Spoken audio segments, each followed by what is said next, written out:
Hi, so I wanted to talk to you today about the workplace.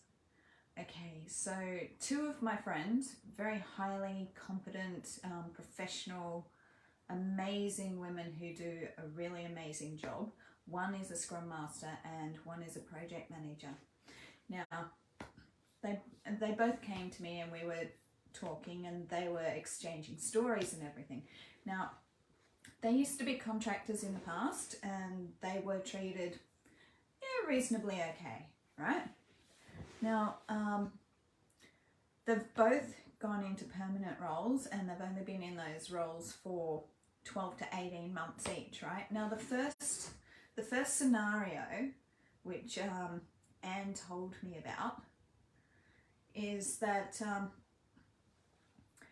she was in her role for 12 months, everything was going really well, there were no issues, anything like that, and, her manager never brought anything up about anything that she was doing that was wrong or that needed correcting or anything else, right?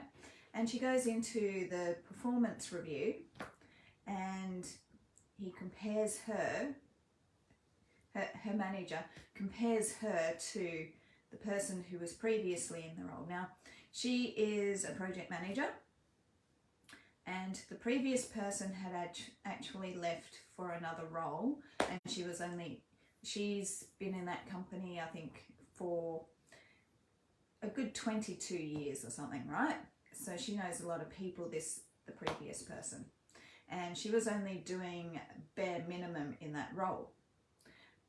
But, so anyway, what happened there was my friend goes into this, this performance review and all of a sudden her manager's saying, well, this email can be misconstrued, that email can be misconstrued. Oh, and this would never have happened if Carly was still in the role. Because what had happened was the new program manager had made a complaint about her because he thought that she was a project support officer and not a project manager. And he was saying that she wasn't, she wasn't doing everything that he wanted to when he wanted her to do it, right? And that really upset her because her manager, who has gone into this review meeting with her, has a very biased opinion because he's still pining after the previous person who was in the role, right? Now, my friend has been, she's been working really, really, really hard. She's pulled some really long nights to get some of the work done. She's even had other managers drop a lot of other work onto her, which isn't part of her role. She tries to push back, but sometimes she can't, and so she does the work anyway. And, she's a very, very positive, very upbeat, very friendly person, gives people a lot of respect and treats them with, dignity and kindness and compassion. Now, for her manager to go and do that and then mark her down in the performance review as below normal standard, when he'd never spoken to her about her emails previously, never even told her that she wasn't even up to the standard of the previous person that was in the role. It was a shock for her. It really was. She,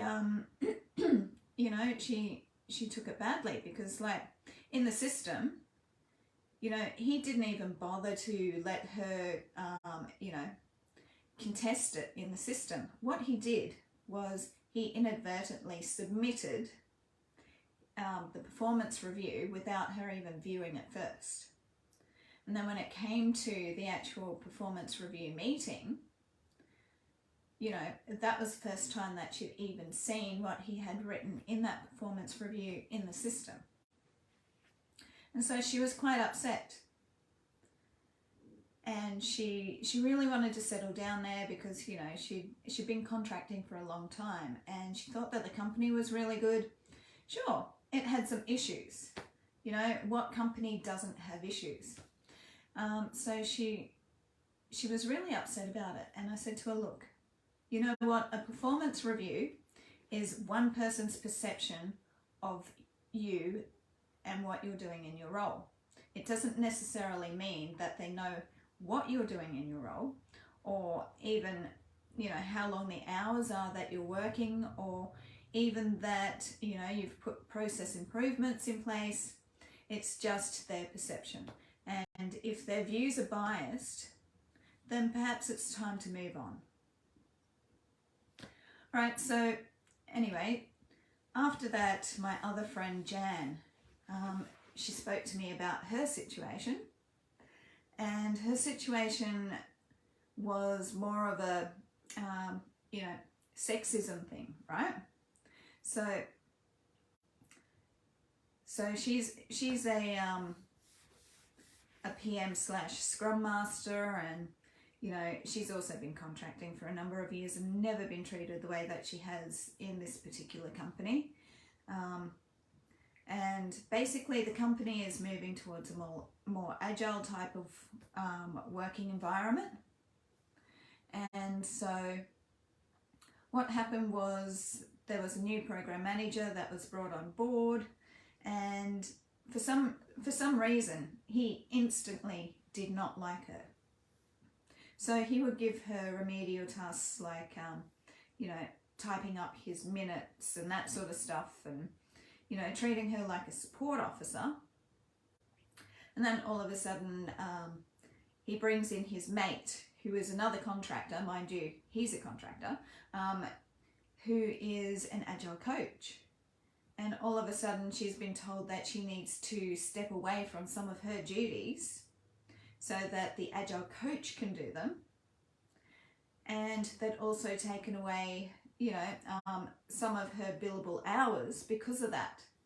Now, so she put up with it for, I don't know, 4 months or so. And, you know, then she started to escalate things because she could see that this particular program manager was playing games. You know, there was a lot of nepotism. He and his buddy were, they basically dropped the entire team into an agile way of working without even introducing them to, you know, the concept of agile and how they were supposed to operate and what tools they needed to use for it, right? And there was this one deliverable that had a really tight deadline, and in front of the client, in one of their meetings with the team, these these two contractors actually laid into the team, you know, going off about how it's very, very important and so forth about, you know, meeting these deadlines, and, you know, you haven't met deadlines in the past, and they just kept going on, and it caused so much stress within that team.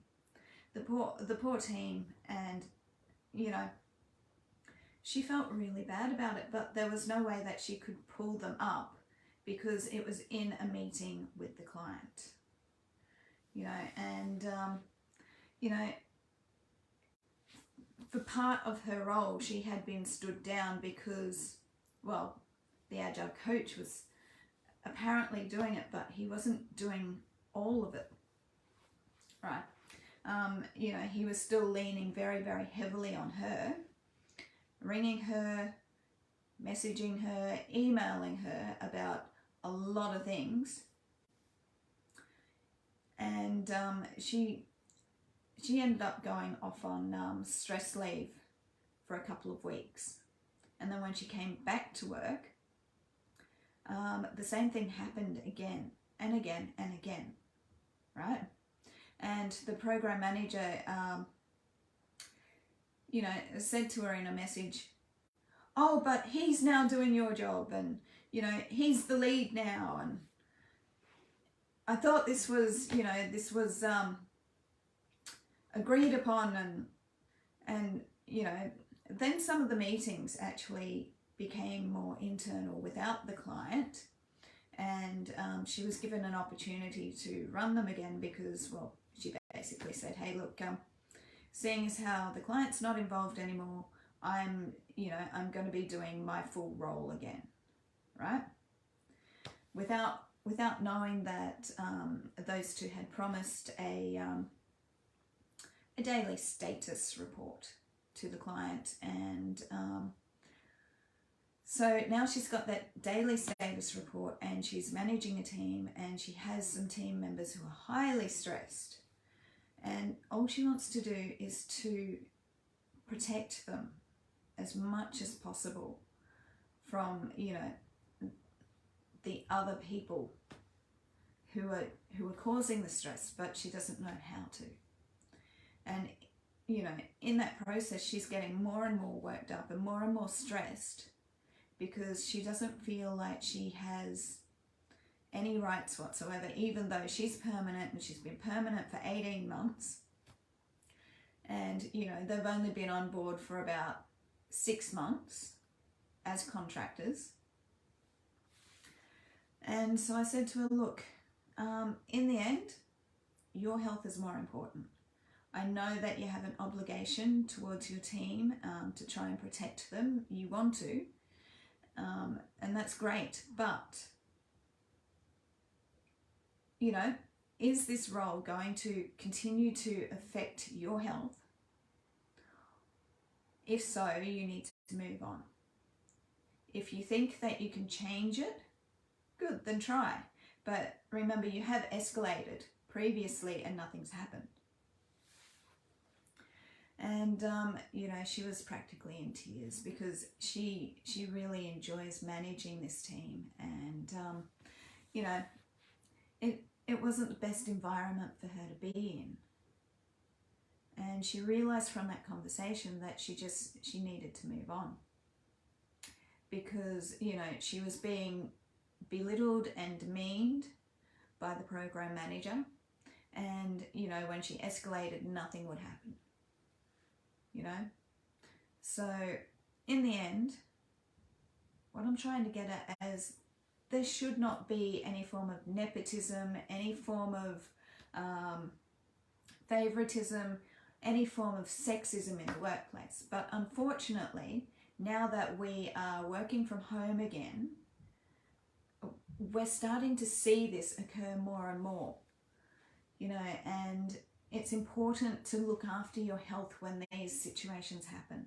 You need to put yourself first, right? So don't get worked up about, someone's perception of what you're doing, even if it's your manager, because they don't really know, because they haven't asked you. All right? Just do the best that you can while you're there, and if it's not working out and your health is getting affected, move on. Because you deserve a workplace that really respects you and wants you there, and that will work with you to correct anything that needs to be corrected, or to mentor and train you up if you need mentoring and training. You do not need to be in a high-stress work environment where there is sexism, there's nepotism, there is, you're being compared to the previous person in the role. That sort of situation will only give you more and more stress, and you'll be taking stress leave before you know it again. So please, when you're in the workplace, consider all your options. Don't just stay there because you have an obligation to the team that you're managing, or because you're in your comfort zone. Get out of your comfort zone, protect yourself, look after yourself. There are plenty of jobs out there right now. All you have to do is look around, and I'm sure that you will find a better company to work for.